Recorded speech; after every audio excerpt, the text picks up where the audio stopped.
Hello students, welcome to our English class. Today we are going to read the next chapter from our first flight book, and the name of the chapter is Two Stories About Flying. ठीक है, ये हमारे 10th class में first flight book का third chapter है, right?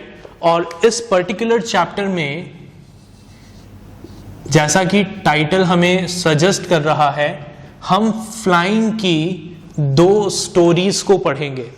ठीक है, तो वो दो स्टोरीज कौन कौन सी है? पहली स्टोरी जो हम पढ़ेंगे यहां पर इस चैप्टर में, वो स्टोरी है हिज फर्स्ट फ्लाइट. ठीक है, इसी स्टोरी से हमारी इस बुक का नाम भी लिया गया है, फर्स्ट फ्लाइट. ठीक है, आप सोच रहे होंगे कि ये जो हमारी बुक है इसका नाम फर्स्ट फ्लाइट क्यों है?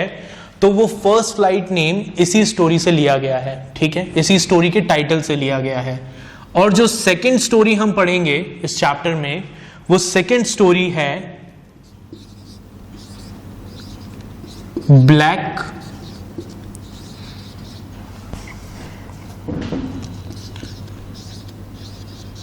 एरोप्लेन. ठीक है, तो ये दो स्टोरीज हम कवर करेंगे हमारे इस चैप्टर के अंडर. ठीक है, which is chapter number 3 of our first flight book. ठीक है, तो सबसे पहले स्टोरी को स्टार्ट करने से पहले थोड़ा सा स्टोरी का प्रोलॉग जान लेते हैं कि ये स्टोरी किस बारे में है. ठीक है, मैं आपको एक ब्रीफ इंट्रोडक्शन देता हूं इन दोनों स्टोरीज का, उसके बाद हम हमारी स्टोरी को कंटिन्यू करेंगे. सो जो हमारी फर्स्ट स्टोरी है, his first flight, this story is about a young seagull who is afraid to fly. ठीक है, जो पहली स्टोरी है वो किसके बारे में है? एक यंग सीगल के बारे में है जिसे उड़ने से डर लगता है. अब आप में से बहुत से स्टूडेंट्स पूछना चाहेंगे कि सर सीगल का मतलब क्या होता है? What is the meaning of seagull? तो सीगल जो है, इट्स अ वाटर बर्ड. ये एक बर्ड है जो नॉर्मली समुद्र के आसपास कोस्टल एरियाज में पाए जाते हैं, राइट? तो एक यंग सीगल है who is afraid to fly. और जो हमारी स्टोरी है, उस स्टोरी में हम देखेंगे that how does he conquer his fear. वो अपने उस फ्लाइट के डर को कैसे कॉन्कर करता है, राइट? और जो सेकेंड स्टोरी है black aeroplane, it is about a pilot. ठीक है, ये किसके बारे में है? एक पायलट के बारे में है who is lost in storm clouds. ठीक है, जो तूफान के बादलों में अपना रास्ता भटक चुका है. ठीक है, उसे अपना रास्ता नहीं मिल रहा. ठीक है, उसके प्लेन का जो फ्यूल है वो फ्यूल कंटिन्यूअसली खत्म होता जा रहा है. तो ऐसे सिचुएशन में वो कैसे अपने प्लेन को लैंड करता है, कौन उस पायलट की हेल्प करता है, ठीक है, ये सब कुछ हम हमारी सेकेंड स्टोरी में देखेंगे जिसका नाम है ब्लैक एरोप्लेन. तो बिना कोई टाइम वेस्ट किए हम स्टार्ट करते हैं हमारी first story, that is his first flight. ठीक है, फटाफट से अपनी फर्स्ट फ्लाइट बुक ओपन करिए और मेरे साथ साथ रीड करना स्टार्ट करें. ठीक है, बुक के साथ ये बहुत इंपॉर्टेंट है कि आप अपने साथ एक पेंसिल रखें. ठीक है, मैं जो भी वर्ड मीनिंग्स आपको बता रहा हूं उन वर्ड मीनिंग्स को अपनी बुक में नोट करते चलें. ठीक है, जो इंपॉर्टेंट लाइंस मैं आप लोगों को बताऊंगा उन्हें अंडरलाइन करते हुए चलें. ठीक है, तो स्टार्ट करते हैं हमारी first story, his first flight. ठीक है, the young seagull was alone on his ledge. ठीक है, अब फर्स्ट लाइन में जो हमारा फर्स्ट वर्ड यहां पर आया है वो है लेज. ठीक है, it's a first difficult word, right? Ledge का मतलब क्या होता है? What is the meaning of Lay's?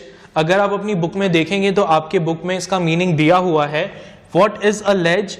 A ledge is a narrow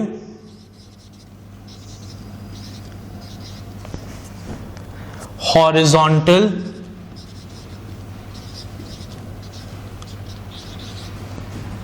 shelf projecting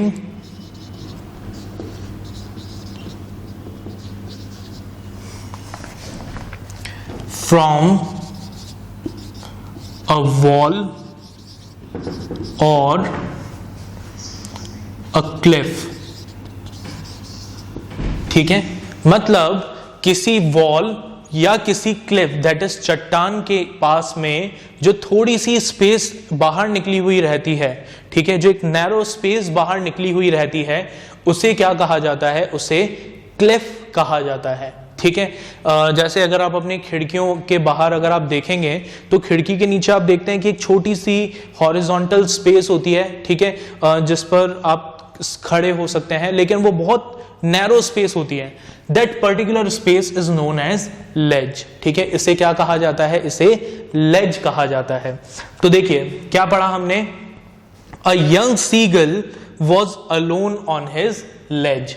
एक यंग सीगल है, सीगल का मतलब मैंने आपको बताया पहले ही, सीगल का मतलब क्या होता है आप नोट करके रखें अपने पास। Seagull is a water bird, एक बर्ड होती है जो कोस्टल एरियाज में समुद्र के आसपास पाई जाती है, right. So the young seagull was alone on his ledge. एक यंग सीगल अपने लेज पर, ठीक है, अपने उस नैरो हॉरिजॉन्टल शेल्फ पर, ठीक है, जो एक क्लिफ से, एक चट्टान से बाहर निकला हुआ था, वहां पर अकेला था। His two brothers and his sister had already phloem away the day before. ठीक है, अब जो हमारा सीगल है,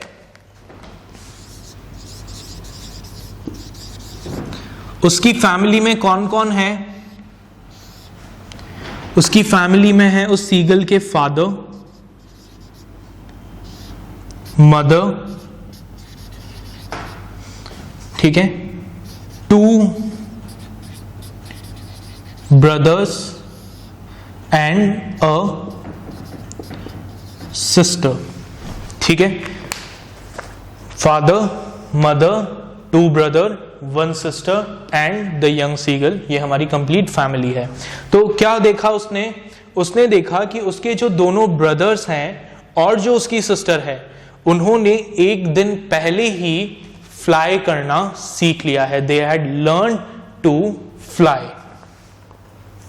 So his 2 brothers and his sister had already flown away the day before. He had been afraid to fly with them. और ये जो हमारा सीगल है, ठीक है, इसे मैं और स्पेसिफाई करने के लिए यहां पर लिख देता हूं, यंग सीगल। जो हमारा यंग सीगल है, ये उस अपने लेज पर अकेला क्यों रह गया? ये अकेला इसलिए रह गया बिकॉज उसे अपने ब्रदर्स और सिस्टर के साथ फ्लाई करने में डर लग रहा था। He was feeling afraid. Okay. Somehow, when he had taken a little run forward to the brink of the ledge, and attempted to flap his wings, he became afraid. ठीक है, उसने क्या किया? उसने रन किया, ठीक है, और रन करके जैसे ही वो अपने लेज के ब्रिंक पर आया, ठीक है, मैं यहां पर लिख देता हूं वर्ड, क्या वर्ड यूज हुआ है? Brink, BRINK, brink. Brink means and.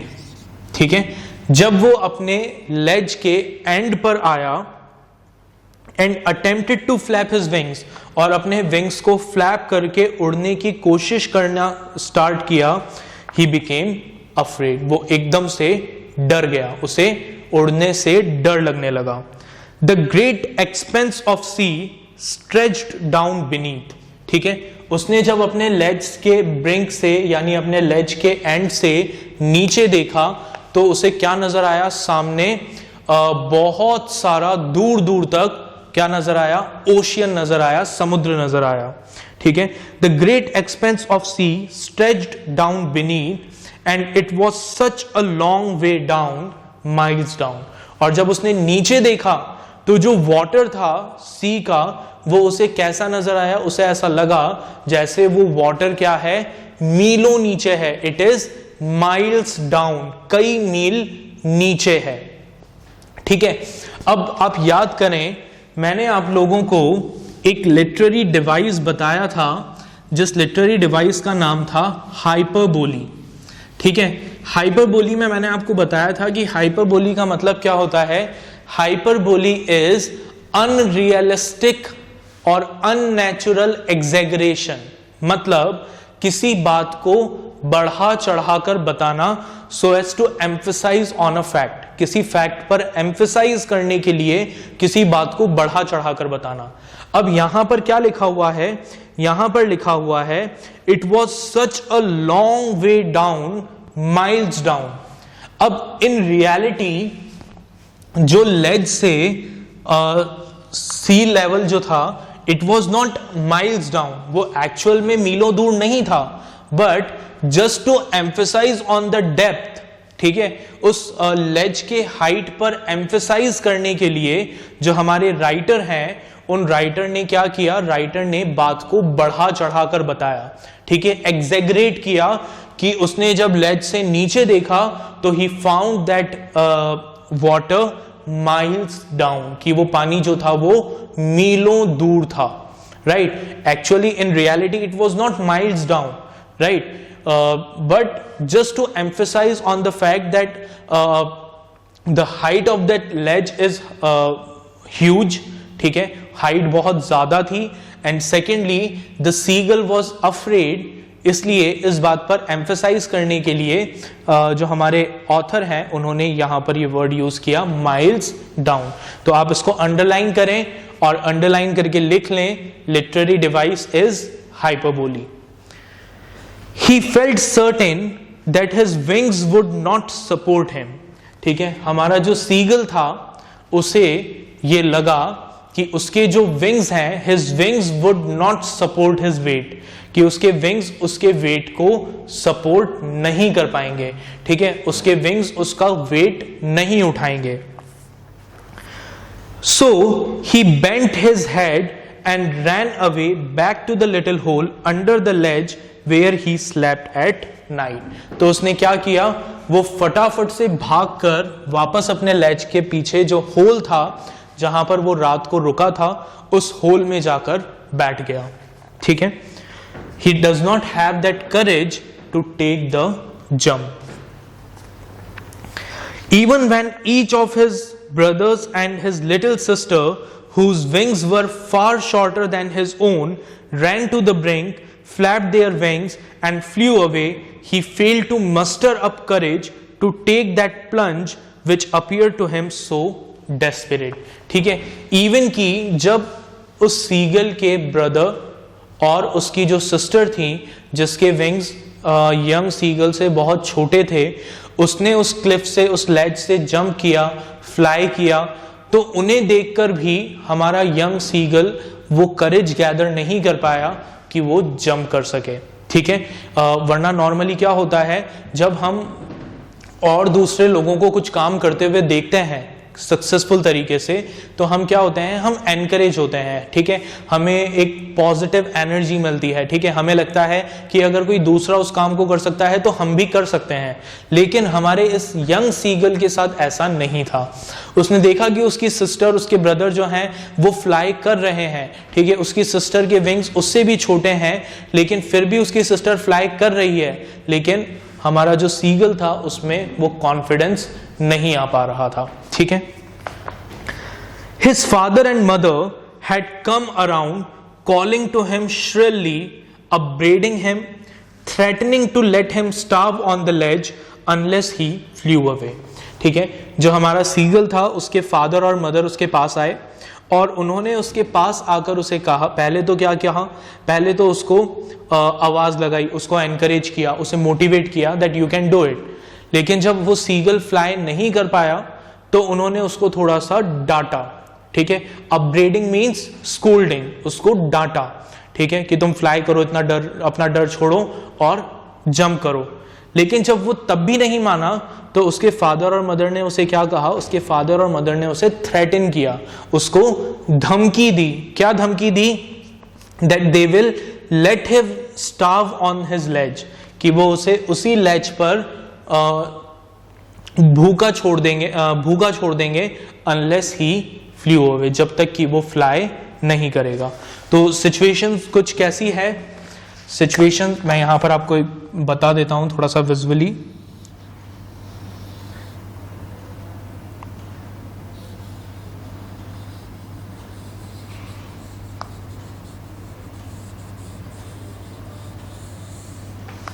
Right, इस तरह का लेज है,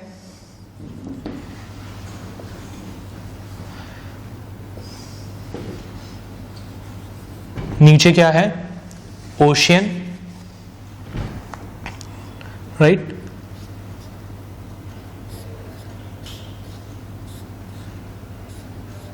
बाकी सब सीगल आसमान में फ्लाई कर रहे हैं, और जो हमारा यंग सीगल है, he was sitting on his ledge. ठीक है, तो उसके फादर और मदर ने उसे क्या कहा, उसके फादर और मदर ने कहा कि हम तुम्हें तुम्हारे इस लेज पर, जहां पर तुम हो, हम तुम्हें इस लेज पर अकेला छोड़ देंगे अगर तुम यहां से जंप करके फ्लाई नहीं करोगे।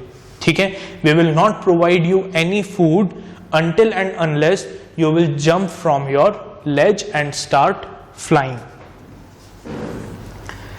But for the life of him, he could not move. लेकिन उसके अंदर जो हमारा यंग सीगल था, he was so scared, वो इतना डरा हुआ था कि वो फिर भी फ्लाई करने के लिए तैयार नहीं हुआ। ठीक है, आगे देखें। That was 24 hours ago. अब ये सारी की सारी जो सिचुएशन हमने अभी तक पढ़ी है, ठीक है, कि उसके फादर मदर आए, उसको थ्रेटन किया, ठीक है, उसके ब्रदर और सिस्टर ने फ्लाई करना स्टार्ट कर दिया, ये सब कुछ कब हुआ? This all happened before 24 hours. ये सब कुछ 24 आवर्स पहले हुआ। ठीक है, the day before, all day long he had watched his parents flying about with his brothers and sisters, perfecting them in the art of flight, teaching them how to skim the waves and how to dive for fish. ठीक है, उसने क्या देखा इन 24 hours में? उसने देखा कि उसके जो फादर और मदर हैं वो उसके ब्रदर और सिस्टर को ट्रेनिंग दे रहे हैं। ठीक है, उनको सिखा रहे हैं। क्या सिखा रहे हैं? They were teaching them the art of flying, कि फ्लाई कैसे किया जाता है। ठीक है, एक वर्ड यहां पर यूज किया गया है, स्किम। ठीक है, स्किम का मतलब क्या होता है? Skimming means to move lightly just above the surface. ठीक है, किसी भी सरफेस के बिल्कुल ऊपर, ठीक है, फ्लाई करना। तो यहां पर जो हमारा सरफेस है वो क्या है? It's the surface of water. ठीक है, समुद्र, सी का सरफेस है, तो सी के सरफेस के बिल्कुल ऊपर फ्लाई करना। ठीक है, और उसके फादर और मदर उसे सिखा रहे थे कि कैसे उस वाटर के ऊपर फ्लाई किया जाता है। साथ ही वो ये भी सिखा रहे थे कि कैसे वाटर के अंदर डाइव करके फिश को कैच किया जाता है। He had in fact seen his older brother catch his first herring and devour it. ठीक है, और क्या देखा हमारे सीगल ने? ठीक है, सबसे पहले मीनिंग देख लेते हैं। यहां पर वर्ड यूज हुआ है हेरिंग। ठीक है, हेरिंग क्या होती है? ये एक फिश की स्पीशीज है। ठीक है, एक फिश का नाम है। एक फिश होती है जिसे हम हेरिंग कहते हैं। ठीक है, क्या होती है herring? It's a soft finned sea fish. ठीक है, एक समुद्र में पाई जाने वाली मछली होती है जिसके फिन्स जो हैं वो बहुत सॉफ्ट होते हैं। तो उसने देखा कि उसके ब्रदर ने अपनी फर्स्ट हेरिंग, यानी एक अपनी फर्स्ट फिश को कैच किया, और कैच करने के बाद क्या किया? देखिए क्या लिखा है, डिवाउर इट। डिवाउर इट मींस ईट। ठीक है, उसने उस फिश को खा लिया। ठीक है, स्टैंडिंग ऑन अ रॉक। ठीक है, तो उसने देखा that He had in fact seen his older brother catch his first herring and devour it standing on a rock while his parents circled around raising a proud crackle. कि उसने क्या देखा? उसने देखा कि समुद्र के बीच में एक रॉक पर, ठीक है, खड़े होकर, ठीक है, उसका जो ब्रदर था उस ब्रदर ने क्या किया? उस ब्रदर ने उस फिश को खाया, साथ ही उसके जो फैमिली मेंबर्स थे यानी उसके जो पेरेंट्स थे, उसकी सिस्टर्स थी, वो सब उस रॉक के चारों तरफ चक्कर लगा रहे थे और उसको एप्रिशिएट कर रहे थे फॉर हिज सक्सेस, उसकी सक्सेस के लिए. All the morning, the whole family had walked about on the big plateau midway down the opposite cliff, taunting him with his cowardice. पूरे टाइम उसका जो क्लिफ था, उस क्लिफ के ऑपोजिट एक प्लेट्यू था, एक स्टोन स्ट्रक्चर था जहां पर वो पूरी फैमिली बैठी रही और उन्होंने क्या किया? वो उसे बार बार टोंट करते रहे, उसे ताने मारते रहे. किस बात के ताने मारते रहे? इस बात के लिए ताने मारते रहे कि तुम कितने कायर हो, ठीक है, तुम कितने कॉवर्ड हो. The sun was now ascending the sky, ठीक है, सूरज जो था वो उगने लगा, सूरज जो है वो आसमान में ऊपर बढ़ता जा रहा था. Blazing on his ledge that face the south, ठीक है, उसका जो सन की रेस थी, वो सन की रेस अब डायरेक्टली उसके लेज पर पड़ने लगी, ठीक है, और गर्मी बढ़ने लगी. He felt the heat because he had not eaten since the previous nightfall. अब जो हमारा यंग सीगल था, ये जो हमारा यंग सीगल है, he started feeling the heat, ठीक है. यहां पर started feeling heat का मतलब क्या है? यहां पर एक इसका मतलब होगा कि उसको गर्मी महसूस होने लगी बिकॉज अब सन की रेज डायरेक्टली उसके लेज पर आ रही थी.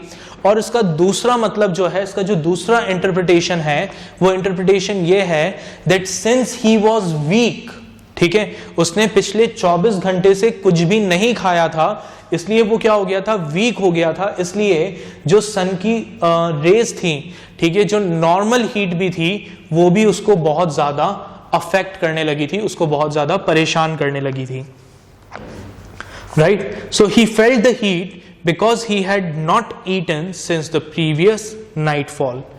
He stepped slowly out of the brink of the ledge and standing on one leg with the other leg hidden under his wing, he closed one eye, then the other and pretended to be falling asleep.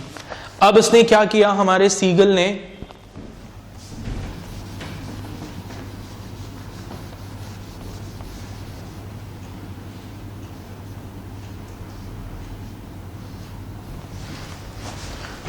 ठीक है, seagull ने क्या किया?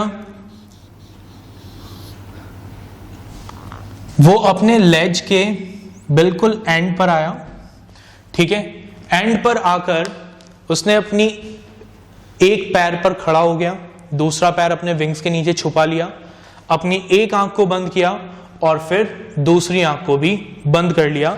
And he started pretending that he is sleeping, ठीक है, ऐसा pretend करने लगा कि वो सो गया है. ठीक है, ऐसा उसने क्यों किया? ऐसा उसने इसलिए किया कि शायद उसे सोता हुआ देखकर उसके जो फैमिली मेंबर्स हैं वो उसके पास आ जाएं. Still they took no notice of him, लेकिन फिर भी उसके जो फैमिली मेंबर्स थे उन्होंने उस सीगल पर कोई ध्यान नहीं दिया, उसको इग्नोर कर दिया.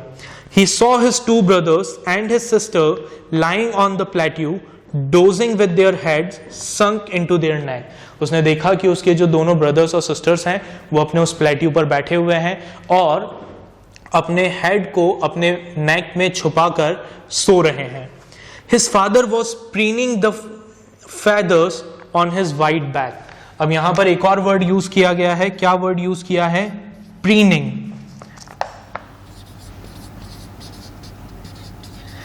Preening means to maintain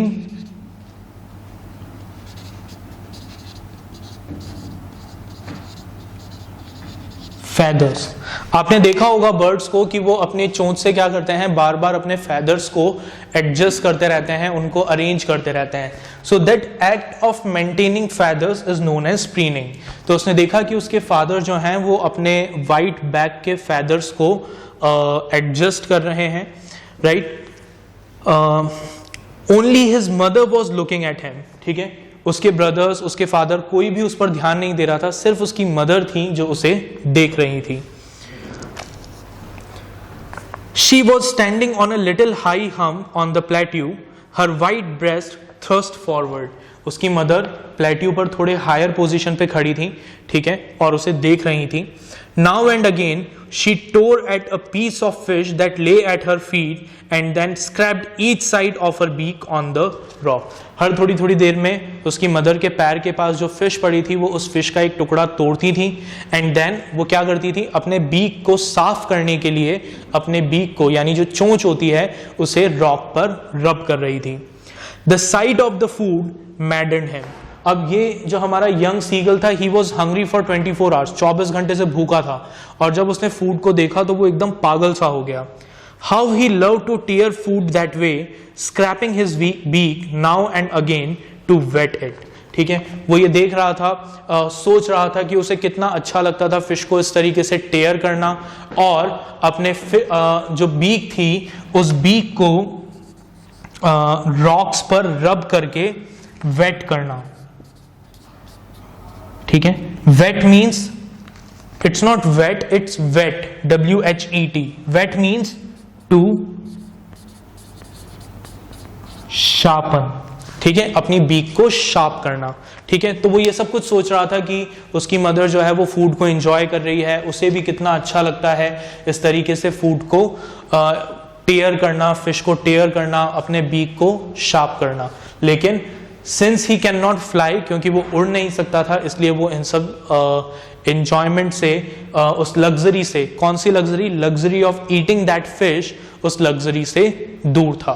right, तो ये था हमारा स्टोरी का फर्स्ट पार्ट, जहां पर हमने देखा कि एक यंग सीगल जो है वो उड़ने से डरता है एंड बिकॉज ऑफ दैट उसके फैमिली मेंबर्स ने उसको उसके लेज पर अकेला छोड़ दिया है और वो बिल्कुल भी करेज गैदर नहीं कर पा रहा है फ्लाई करने का. ठीक है, स्टोरी के अगले पार्ट में हमारा जो नेक्स्ट लेक्चर होगा जिसमें हम अगला पार्ट डिस्कस करेंगे, वहां पर हम देखेंगे कि कैसे वो यंग सीगल करेज गैदर करता है और क्या फ्लाई कर पाता है या फिर नहीं कर पाता. ठीक है, आप लोगों के लिए अभी जो टास्क रहेगा वो टास्क ये होगा कि आपको दोबारा से इस वीडियो के कंप्लीट होने के बाद इस चैप्टर को जहां तक अभी हमने पढ़ा है वहां तक दोबारा एक बार रीड करना है. ठीक है, बुक के एंड में जो क्वेश्चन आंसर्स दिए हुए हैं, इतने पार्ट तक जो भी क्वेश्चन आंसर्स हैं उन क्वेश्चन आंसर्स को सॉल्व करने की कोशिश करनी है. राइट, फिर सीगल की जो रिमेनिंग स्टोरी है उसके साथ हम वापस मिलेंगे हमारे अगले वीडियो लेक्चर में. Bye bye.